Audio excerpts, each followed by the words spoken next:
तेग बहादुर सिमरिए कर नाम नित आवे ताए। तेग बहादुर ਧੰਨ ਗੁਰੂ ਤੇਗ ਬਹਾਦਰ ਸਾਹਿਬ ਜੀ ਦਾ ਅੰਮ੍ਰਿਤਸਰ ਆਉਣਾ ਤੇ ਮਸੰਦਾਂ ਵੱਲੋਂ ਗੁਰੂ ਘਰ ਦਾ ਦਰਵਾਜ਼ਾ ਬੰਦ ਕਰਨਾ। ਗੁਰਦੁਆਰਾ ਥੜਾ ਸਾਹਿਬ ਤੋਂ ਲੈ ਕੇ ਗੁਰਦੁਆਰਾ ਕੋਠਾ ਸਾਹਿਬ ਵੱਲੇ ਦਾ ਸਫ਼ਰ, ਜਿੱਥੇ ਜਾ ਕੇ ਅੰਮ੍ਰਿਤਸਰ ਦੀਆਂ ਮਾਈਆਂ ਨੇ ਗੁਰੂ ਸਾਹਿਬ ਨੂੰ ਮਨਾਇਆ। ਆਓ ਉਸ ਸਫ਼ਰ ਦੇ ਅਲੌਕਿਕ ਇਤਿਹਾਸ ਤੋਂ ਜਾਣੂ ਹੁੰਦੇ ਹਾਂ। तेग बहादुर सिमरिए कर नाम नित आवे ताए। तेग बहादुर सिमरिए कर नाम नित आवे ताए।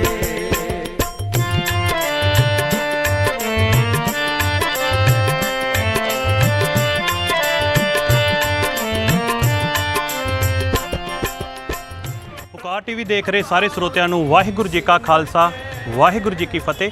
ਗੁਰੂ ਤੇਗ ਬਹਾਦਰ ਸਾਹਿਬ ਜੀ ਦੇ 400 ਸਾਲਾ ਪ੍ਰਕਾਸ਼ ਪੁਰਬ ਨੂੰ ਮਨਾਉਂਦਿਆਂ ਆਓ ਤੁਹਾਨੂੰ ਅੱਜ ਗੁਰੂ ਸਾਹਿਬ ਜੀ ਦੇ ਨਾਲ ਸੰਬੰਧਿਤ ਗੁਰਦੁਆਰਾ ਸਾਹਿਬ ਦੇ ਦਰਸ਼ਨ ਦੀਦਾਰੇ ਕਰਾਉਂਦੇ ਹਾਂ ਅਤੇ ਉੱਥੋਂ ਦੇ ਇਤਿਹਾਸ ਤੋਂ ਜਾਣੂ ਕਰਵਾਉਂਦੇ ਹਾਂ।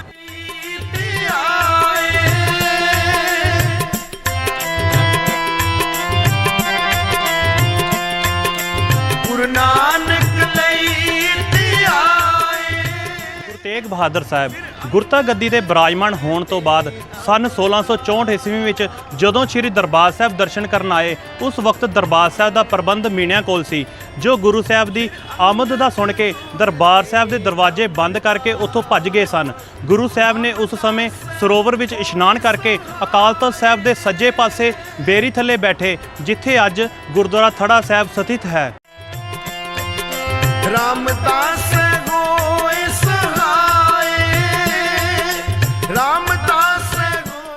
ਆਓ ਅੱਜ ਇੱਥੋਂ ਦੇ ਗੁਰਦੁਆਰਾ ਸਾਹਿਬ ਦੇ ਦਰਸ਼ਨ ਦੀਦਾਰੇ ਤੇ ਇੱਥੋਂ ਦੇ ਇਤਿਹਾਸ ਦੇ ਬਾਰੇ ਅਸੀਂ ਜਾਣਕਾਰੀ ਸਾਂਝੀ ਕਰਾਂਗੇ।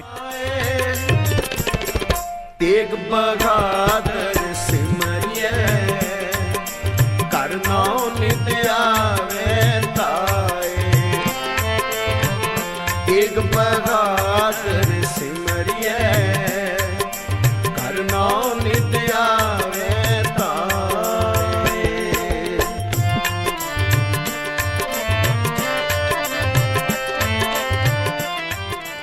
ਵਾਹਿਗੁਰੂ ਜੀ ਕਾ ਖਾਲਸਾ ਵਾਹਿਗੁਰੂ ਜੀ ਕੀ ਫਤਿਹ।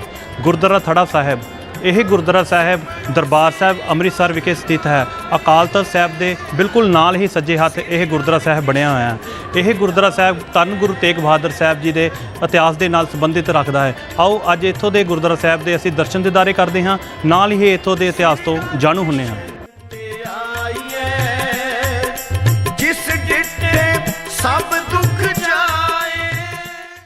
ਭੇਖੀਆਂ ਭਰਮੀਆਂ ਪਖੰਡੀਆਂ ਗੁਰੂਆਂ ਦਾ ਭਰਮਗੜ੍ਹ ਤੋੜ ਕੇ ਸਗਲ ਸ੍ਰਿਸ਼ਟ ਧਰਮ ਦੀ ਚਾਦਰ ਹਿੰਦੂ ਧਰਮ ਦੀ ਹੋਂਦ ਨੂੰ ਬਚਾਉਣ ਲਈ ਸ਼ਹਾਦਤ ਪ੍ਰਾਪਤ ਕਰਨ ਵਾਲੇ ਤੇਗ ਦੇ ਧਨੀ ਤਿਆਗ ਦੀ ਸਾਕਾਰ ਮੂਰਤ ਸ੍ਰੀ ਗੁਰੂ ਤੇਗ ਬਹਾਦਰ ਸਾਹਿਬ ਜੀ ਜਦ ਗੁਰੂ ਰਾਮਦਾਸ ਜੀ ਦੀ ਵਰੋਸਾਈ ਧਰਤ ਸੁਹਾਵੀ ਸੱਚਖੰਡ ਸ੍ਰੀ ਦਰਬਾਰ ਸਾਹਿਬ ਦੇ ਦਰਸ਼ਨਾਂ ਵਾਸਤੇ ਅੰਮ੍ਰਿਤਸਰ ਆਏ ਤਾਂ ਇਸ ਸਥਾਨ ਨੂੰ ਚਰਨ ਛੋਹ ਬਖਸ਼ਿਸ਼ ਕਰਕੇ ਪਵਿੱਤਰਤਾ ਤੇ ਇਤਿਹਾਸਿਕ ਹੋਣ ਦਾ ਮਾਣ ਦਿੱਤਾ। ਸ੍ਰੀ ਗੁਰੂ ਤੇਗ ਬਹਾਦਰ ਸਾਹਿਬ ਜੀ ਗੁਰਤਾ ਗੱਦੀ ਤੇ ਬਿਰਾਜਮਾਨ ਹੋਣ ਤੇ ਸੱਚਖੰਡ ਸ੍ਰੀ ਦਰਬਾਰ ਸਾਹਿਬ ਅੰਮ੍ਰਿਤਸਰ ਸਾਹਿਬ ਸ਼ਰਧਾ ਸਤਿਕਾਰ ਭੇਟ ਕਰਨ ਵਾਸਤੇ ਬਾਬਾ ਬਕਾਲਾ ਸਾਹਿਬ ਤੋਂ ਸਨ 1664 ਈਸਵੀ ਚ ਆਏ ਤਾਂ ਮਿਹਰਵਾਨ ਦੇ ਪੁੱਤਰ ਹਰ ਜੀ ਸਮੇਂ ਦੇ ਮਛੰਦਾਂ ਤੇ ਪੁਜਾਰੀਆਂ ਨੇ ਦਰਸ਼ਨੀ ਦਰਵਾਜ਼ੇ ਦੇ ਕਵਾੜ ਬੰਦ ਕਰ ਦਿੱਤੇ। ਮੱਖਣ ਸ਼ਾਹ ਤੇ ਹੋਰ ਗੁਰੂ ਘਰ ਦੇ ਪ੍ਰੇਮੀ ਗੁਰਸਿੱਖ ਗੁਰੂ ਜੀ ਦੇ ਨਾਲ ਸਨ। ਗੁਰੂ ਜੀ ਨੇ ਅੰਮ੍ਰਿਤਸਰ ਸਰੋਵਰ 'ਚ ਇਸ਼ਨਾਨ ਕਰਕੇ ਪਰਿਕਰਮਾ 'ਚ ਸ੍ਰੀ ਦਰਬਾਰ ਸਾਹਿਬ ਨੂੰ ਨਤਮਸਤਕ ਹੋ ਕੇ ਅਰਦਾਸ ਕਰਕੇ ਸ੍ਰੀ ਅਕਾਲ ਤਖ਼ਤ ਸਾਹਿਬ ਤੇ ਮੱਥਾ ਟੇਕ ਕੇ ਇਸ ਅਸਥਾਨ ਤੇ ਬਿਰਾਜਮਾਨ ਹੋਏ। ਇਹ ਅਸਥਾਨ ਸਿੱਖ ਪ੍ਰਭੂ ਸੱਤਾ ਦੇ ਕੇਂਦਰ ਸ੍ਰੀ ਅਕਾਲ ਤਖ਼ਤ ਸਾਹਿਬ ਦੇ ਬਿਲਕੁਲ ਨਜ਼ਦੀਕ ਹੈ। ਸਭ ਥਾਈ ਹੋਏ ਆਓ ਗੁਰਦੁਆਰਾ ਥੜਾ ਸਾਹਿਬ ਤੋਂ ਬਾਅਦ ਹੁਣ ਗੁਰਦੁਆਰਾ ਦਮਦਮਾ ਸਾਹਿਬ ਪਾਤਸ਼ਾਹੀ ਨੌਵੀਂ ਧੰਨ ਗੁਰੂ ਤੇਗ ਬਹਾਦਰ ਸਾਹਿਬ ਜੀ ਉਹਨਾਂ ਦੇ ਗੁਰਦੁਆਰਾ ਸਾਹਿਬ ਦੇ ਦਰਸ਼ਨ ਦੀਦਾਰੇ ਤੇ ਨਾਲ ਹੀ ਉੱਥੋਂ ਦੇ ਇਤਿਹਾਸ ਦੇ ਬਾਰੇ ਜਾਣਕਾਰੀ ਸਾਂਝੀ ਕਰਦੇ ਹਾਂ।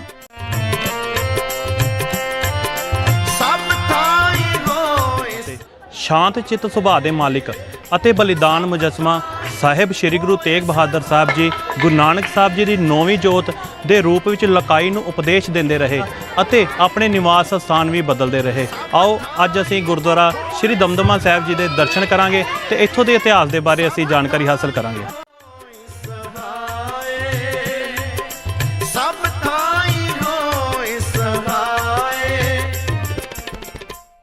ਗੁਰਦੁਆਰਾ ਥੜਾ ਸਾਹਿਬ ਤੋਂ ਬਾਅਦ ਜਦੋਂ ਗੁਰੂ ਸਾਹਿਬ ਪਿੰਡ ਵੱਲੇ ਵੱਲ ਤੁਰ ਪਏ, ਰਸਤੇ ਵਿੱਚ ਦਮਦਮਾ ਸਾਹਿਬ ਇਸ ਅਸਥਾਨ ਤੇ ਗੁਰੂ ਸਾਹਿਬ ਵਿਸ਼ਰਾਮ ਕਰਨ ਲਈ ਠਹਿਰੇ ਸੀ।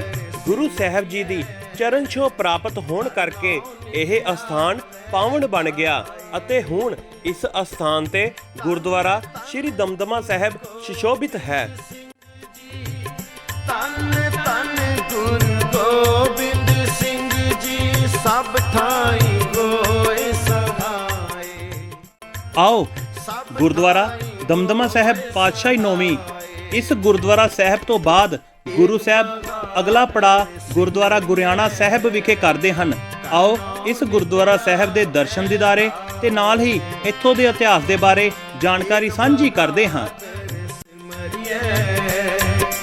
ਕਰਨੋ ਨਿਦਿਆ ਮੈਂ ਤਾਏ ਤੇਗ ਬਹਾਦਰ ਸਿਮਰਿਐ। ਗੁਰੂ ਤੇਗ ਬਹਾਦਰ ਸਾਹਿਬ ਜੀ ਦੇ 400 ਸਾਲਾ ਪ੍ਰਕਾਸ਼ ਪੁਰਬ ਨੂੰ ਮਨਾਉਂਦਿਆਂ ਆਓ ਤੁਹਾਨੂੰ ਅੱਜ ਗੁਰੂ ਸਾਹਿਬ ਦੇ ਅਸਥਾਨ ਗੁਰਦੁਆਰਾ ਗੁਰੂਆਣਾ ਸਾਹਿਬ ਦੇ ਦਰਸ਼ਨ ਕਰਾਉਂਦੇ ਹਾਂ ਤੇ ਇੱਥੋਂ ਦੇ ਇਤਿਹਾਸ ਦੀ ਜਾਣਕਾਰੀ ਦਿੰਦੇ ਹਾਂ। ਗੁਰਦੁਆਰਾ ਗੁਰਿਆਣਾ ਸਾਹਿਬ ਪਾਤਸ਼ਾਹੀ ਨੌਵੀਂ ਵੱਲਾ। ਗੁਰਦੁਆਰਾ ਗੁਰਿਆਣਾ ਸਾਹਿਬ ਮਾਝੇ ਦੇ ਪਿੰਡ ਵੱਲਾ ਜੋ ਕਿ ਸ਼੍ਰੀ ਅੰਮ੍ਰਿਤਸਰ ਸਾਹਿਬ ਤੋਂ 3 ਕਿਲੋਮੀਟਰ ਅਤੇ ਵੇਰਕਾ ਬਾਈਪਾਸ ਤੋਂ 1 ਕਿਲੋਮੀਟਰ ਦੀ ਵਿੱਥ ਤੇ ਹੈ। ਇਸ ਸਥਾਨ ਨੂੰ 9ਵੇਂ ਗੁਰੂ ਸਾਹਿਬ ਜੀ ਦੀ ਸ਼੍ਰੀ ਗੁਰੂ ਤੇਗ ਬਹਾਦਰ ਸਾਹਿਬ ਜੀ ਦੀ ਚਰਨ ਛੋਹ ਪ੍ਰਾਪਤ ਹੈ।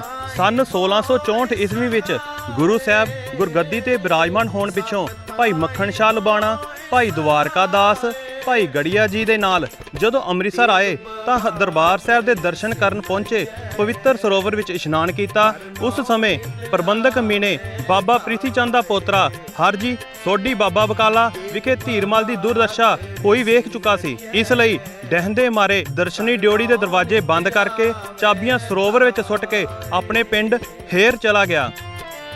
ਗੁਰੂ ਸਾਹਿਬ ਜੀ ਦਰਬਾਰ ਸਾਹਿਬ ਦੇ ਬਾਹਰੋਂ ਹੀ ਦਰਸ਼ਨ ਕਰਕੇ ਸ਼੍ਰੀ ਅਕਾਲ ਤਖਤ ਸਾਹਿਬ ਦੇ ਸੱਜੇ ਹੱਥ ਇੱਕ ਬੇਰੀ ਹੇਠ ਕੁਝ ਪਲ ਬੈਠ ਕੇ ਪਿੰਡ ਵੱਲਾ ਵੱਲ ਚੱਲ ਪਏ। ਗੁਰੂ ਜੀ ਤੁੰਗਬਾਲਾ ਅਤੇ ਸ਼੍ਰੀ ਦਮਦਮਾ ਸਾਹਿਬ ਤੋਂ ਹੁੰਦੇ ਹੋਏ ਰਸਤੇ ਵਿੱਚ ਮਾਤਾ ਹਰੋ ਜੀ ਦੇ ਖੇਤਾਂ ਵਿੱਚ ਖੂਹ ਤੇ ਬਿਰਾਜੇ ਸਨ। ਮਾਤਾ ਜੀ ਆਪਣੇ ਕਾਮਿਆਂ ਵਾਸਤੇ ਘਰੋਂ ਪ੍ਰਸ਼ਾਦੇ ਤਿਆਰ ਕਰਕੇ ਲਿਆਏ ਸਨ। ਮਾਤਾ ਜੀ ਨੇ ਮੱਖਣ ਸ਼ਾਹ ਲਬਾਣੇ ਨੂੰ ਪੁੱਛਿਆ ਕਿ ਇਹ ਮਹਾਪੁਰਸ਼ ਕੌਣ ਹਨ ਤਾਂ ਉਹਨਾਂ ਉੱਤਰ ਦਿੱਤਾ, ਇਹ 9ਵੇਂ ਪਾਤਸ਼ਾਹ ਗੁਰੂ ਤੇਗ ਬਹਾਦਰ ਸਾਹਿਬ ਜੀ ਹਨ। ਮਾਤਾ ਜੀ ਨੇ ਉਹਨਾਂ ਨੂੰ ਪ੍ਰਸ਼ਾਦਾ ਛਕਣ ਦੀ ਬੇਨਤੀ ਕੀਤੀ ਤਾਂ ਗੁਰੂ ਸਾਹਿਬ ਜੀ ਨੇ ਕਿਹਾ, ਜਿਨ੍ਹਾਂ ਕਾਮਿਆਂ ਵਾਸਤੇ ਪ੍ਰਸ਼ਾਦਾ ਲੈ ਕੇ ਆਏ ਹੋ ਪਹਿਲੇ ਉਹਨਾਂ ਨੂੰ ਛਕਾਓ ਫਿਰ ਅਸੀਂ ਛਕਾਂਗੇ। ਇੱਥੋਂ ਹੀ ਮਾਤਾ ਹਰੋ ਜੀ ਗੁਰੂ ਸਾਹਿਬ ਜੀ ਨੂੰ ਆਪਣੇ ਕੱਚੇ ਕੋਠੇ ਜਿੱਥੇ ਗੁਰਦੁਆਰਾ ਕੋਠਾ ਸਾਹਿਬ ਹੈ ਵਿੱਚ ਜਾਣ ਦੀ ਬੇਨਤੀ ਕੀਤੀ ਸੀ, ਜੋ ਗੁਰੂ ਸਾਹਿਬ ਜੀ ਨੇ ਪ੍ਰਵਾਨ ਕੀਤੀ। ਇਸੇ ਕਰਕੇ ਗੁਰਦੁਆਰਾ ਗੁਰੂ ਕਾ ਆਉਣਾ ਪ੍ਰਸਿੱਧ ਹੋਇਆ। ਰਾਮਦਾਸ ਹੋਏ ਸਹਾਏ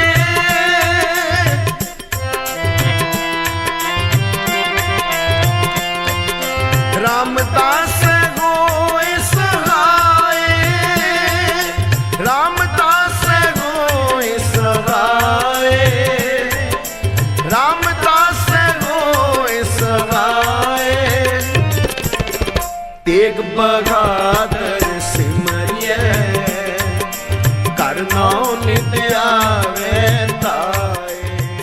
ਗੁਰਦੁਆਰਾ ਗੁਰਿਆਣਾ ਸਾਹਿਬ ਪਾਤਸ਼ਾਹੀ ਨੌਵੀਂ ਅਸੀਂ ਹੁਣੇ ਦਰਸ਼ਨ ਦੀਦਾਰੇ ਤੇ ਨਾਲ ਹੀ ਉੱਥੋਂ ਦੇ ਗੁਰਦੁਆਰਾ ਸਾਹਿਬ ਦੇ ਇਤਿਹਾਸ ਦੇ ਬਾਰੇ ਜਾਣਕਾਰੀ ਸਾਂਝੀ ਕੀਤੀ ਆਪ ਜੀ ਨਾਲ। ਆਓ ਅਗਲੇ ਪੜਾਅ ਵੱਲ ਵੱਧਦੇ ਹਾਂ। ਗੁਰਦੁਆਰਾ ਕੋਠਾ ਸਾਹਿਬ ਵੱਲਾ। ਆਓ ਗੁਰਦੁਆਰਾ ਕੋਠਾ ਸਾਹਿਬ ਵੱਲਾ ਗੁਰਦੁਆਰਾ ਸਾਹਿਬ ਦੇ ਦਰਸ਼ਨ ਦੀਦਾਰੇ ਤੇ ਨਾਲ ਹੀ ਇੱਥੋਂ ਦੇ ਇਤਿਹਾਸ ਦੇ ਬਾਰੇ ਜਾਣਕਾਰੀ ਸਾਂਝੀ ਕਰਦੇ ਹਾਂ।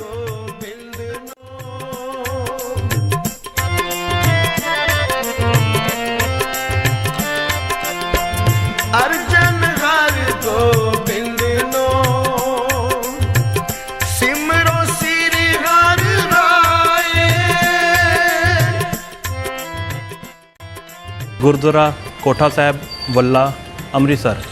ਵੱਲਾ ਗੁਰੂ ਕਾ ਗੱਲਾ, ਮਾਈਆਂ ਰੱਬ ਰਜਾਈਆਂ, ਭਗਤੀ ਲਾਈਆਂ, ਇਹ ਸ਼ਬਦ ਗੁਰੂ ਸਾਹਿਬ ਨੇ ਇੱਥੇ ਉਚਾਰਨ ਕੀਤੇ ਸੀ। ਤੇ ਨਾਲ ਹੀ ਇਸ ਗੁਰਦੁਆਰਾ ਸਾਹਿਬ ਵਿਖੇ ਜੋ ਗੁਰੂ ਸਾਹਿਬ 17 ਦਿਨ ਲਗਾਤਾਰ ਰਹੇ, ਆਓ ਇੱਥੋਂ ਦੇ ਗੁਰਦੁਆਰਾ ਇਤਿਹਾਸ ਦੇ ਬਾਰੇ ਆਪਾਂ ਜਾਣਕਾਰੀ ਸਾਂਝੀ ਕਰਦੇ ਹਾਂ। ਤੇ ਆਈਏ ਜਿਸ ਡਿੱਠੇ ਸਭ ਦੁੱਖ ਜਾਏ।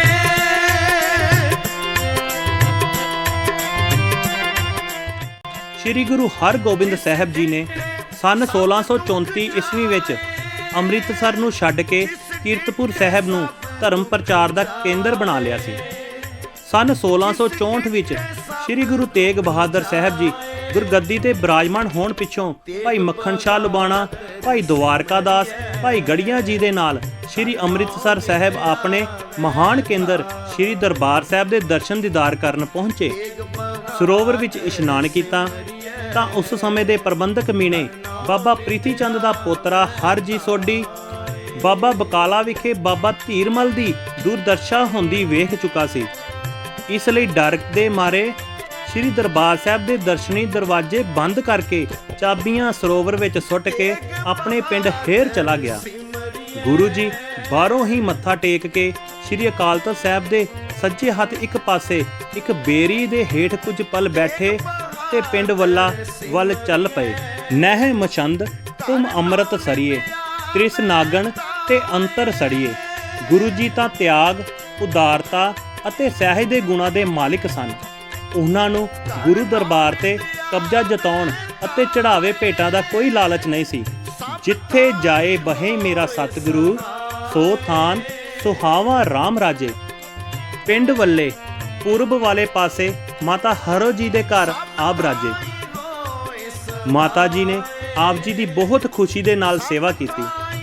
ਉਸ ਪਾਸੇ ਜਾਂ ਪੁਜਾਰੀਆਂ ਪਾਪੀਆਂ ਨੇ ਗੁਰੂ ਜੀ ਨੂੰ ਤੁਰ ਗਏ ਦੇਖਿਆ ਤਾਂ ਝਟਪਟ ਦਰਵਾਜ਼ੇ ਖੋਲ ਕੇ ਦਰਬਾਰ ਸਾਹਿਬ ਵਿੱਚ ਆ ਬੈਠੇ।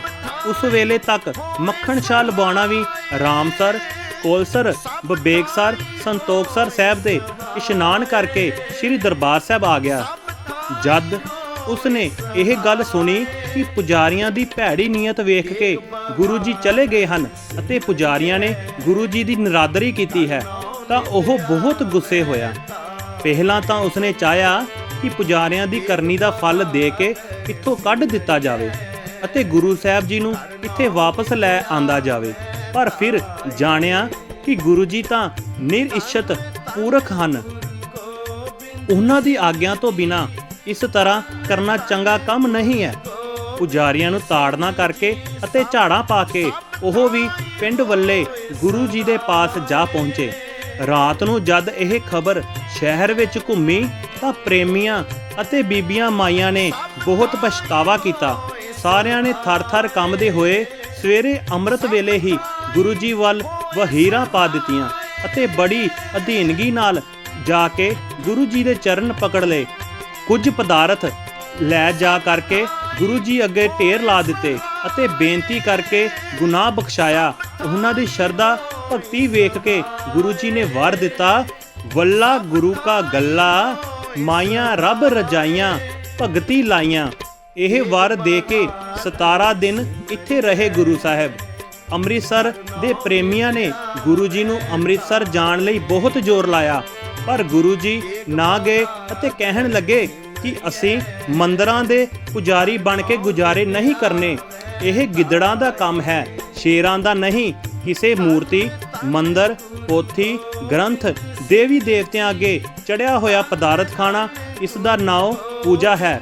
ਉਹ ਪੂਜਾ ਪਰਾਇਆ ਹੱਕ ਹੋ ਕੇ ਬਿਨਾਂ ਭਜਨ ਦੇ ਖਾਣ ਵਾਲੇ ਦੀ ਮੱਤ ਮੈਲੀ ਕਰ ਦਿੰਦਾ ਹੈ। ਜੋ ਆਪਣੀ ਕਮਾਈ ਦੀ ਮਾਇਆ ਆਪਣੇ ਅੱਗੇ ਆਈ ਹੋਈ ਛਕਣੀ ਛਕਾਉਣੀ ਹੈ, ਉਹ ਆਪਣਾ ਹੱਕ ਹੋਣ ਦੇ ਕਾਰਨ ਪਵਿੱਤਰ ਹੈ। ਜੇਕਰ ਤੁਸੀਂ ਇਸ ਤਰ੍ਹਾਂ ਦੀਆਂ ਹੋਰ ਅਪਡੇਟ ਦੇਖਣੀਆਂ ਚਾਹੁੰਦੇ ਹੋ ਜਿਸ ਵਿੱਚ ਗੁਰਦੁਆਰਾ ਸਾਹਿਬ ਜੀ ਦੇ ਦਰਸ਼ਨ ਦੀਦਾਰ ਤੇ ਨਾਲ ਹੀ ਉੱਥੋਂ ਦੇ ਇਤਿਹਾਸ ਦੀ ਜਾਣਕਾਰੀ ਸਾਂਝੀ ਕੀਤੀ ਹੋਵੇ, ਤਾਂ ਪੁਕਾਰ ਟੀਵੀ ਦੇ ਚੈਨਲ ਨੂੰ ਵੱਧ ਤੋਂ ਵੱਧ ਸਬਸਕ੍ਰਾਈਬ ਕਰਕੇ ਤੇ ਹੋਰਨਾਂ ਦੇ ਨਾਲ ਸ਼ੇਅਰ ਕਰਕੇ ਇਹ ਜਾਣਕਾਰੀ ਸਾਂਝੀ ਕਰ ਸਕਦੇ ਹੋ। ਵਾਹਿਗੁਰੂ ਜੀ ਕਾ ਖਾਲਸਾ, ਵਾਹਿਗੁਰੂ ਜੀ ਕੀ ਫਤਿਹ।